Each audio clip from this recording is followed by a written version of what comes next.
Friends, welcome to Ruchitha cooking. இப்போ நம்ம என்ன பண்ண போறோம்னா அதிரசம் தான் பண்ண போறோம். இதுக்கு பச்சரிசி, இட்லி அரிசி குண்டு குண்டா இருக்கும் பாத்தீங்களா, அது எடுத்திருக்கேன்.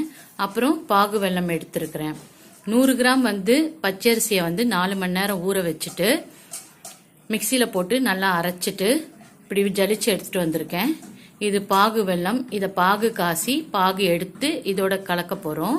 எப்படி பண்ணலாம்னு பார்க்கலாம். 3/4 டம்ளர் திருவின வெல்லம் எடுத்துக்கோங்க.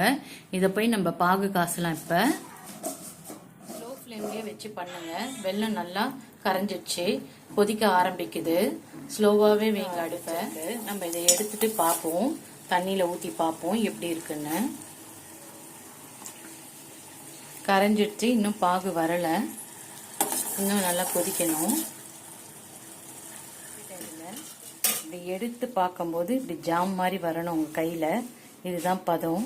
நான் ஆஃப் பண்ணிட்டேன் ஸ்டவ்வு.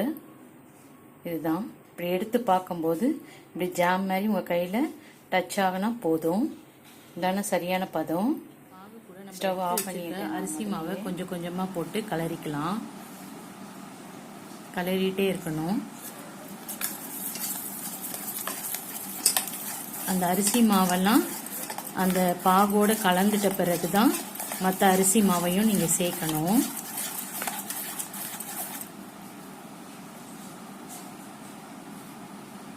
இதையும் நல்லா கலக்கலாம்.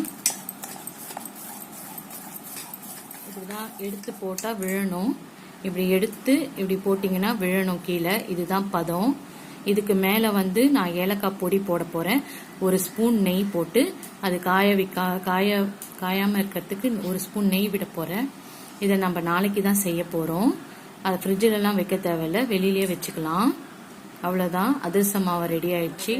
இது நாளைக்கு நம்ம சுடலாம். இது நல்லா கலந்து மேல 1 ஸ்பூன் நெய் ஊத்திக்கலாம். அவ்வளவுதான். இது அப்படியே நம்ம வெளியில வச்சு மூடிடலாம். சாயந்தரம் ரெடி பண்ண அதிரச மாவு தான். இன்னைக்கு நம்ம மறுநாள் நம்ம பண்ணி பார்க்கலாம் எப்படி வருதுன்னு. இல்லையா, இப்ப பாருங்களேன் எப்படி கட்டியா சப்பாத்தி மாவு பதத்துக்கு இருக்குது. அதனால நான் சொன்ன தண்ணி அளவுகளே ஊத்துக்க போதும். ஒரு பெரிய நெல்லிக்காய் சைஸ் அளவுல நம்ம மாவு எடுத்துட்டு இப்படி நடுவில் வச்சுட்டு ப்ரெஸ் பண்ணிக்கலாம். லைட்டா விரிசல்கள் இல்லாம நைட்ல நடுவில் சின்ன ஒரு ஓட்டை கொடுத்துக்கலாம். இதை அப்படியே எடுத்து எண்ணெயில் போட்டுக்கலாம். ஸ்லோ ஃப்ளேமில் வச்சு வேக விடலாம். அப்போ தான் நல்லா வேகும். ஃபஸ்ட்டு போடும்போது கீழே தான் இருந்தது, அது வெந்து வரும்போது மேலே வந்துருச்சு பார்த்தீங்களா அழகா. அடுத்தது போடலாம்.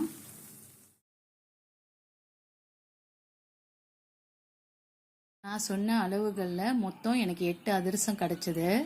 இதை சுடும்போது எனக்குமே ரொம்ப சந்தோஷமா இருந்தது. நல்லா குண்டு குண்டா வந்துச்சு, பார்க்கவே அழகா இருக்கு இந்த அதிரசம். இது வடை இல்லை, அதிரசம். என்னடா எல்லாம் ஓட்டை போட்டிருக்கேன்னு பார்க்காதீங்க.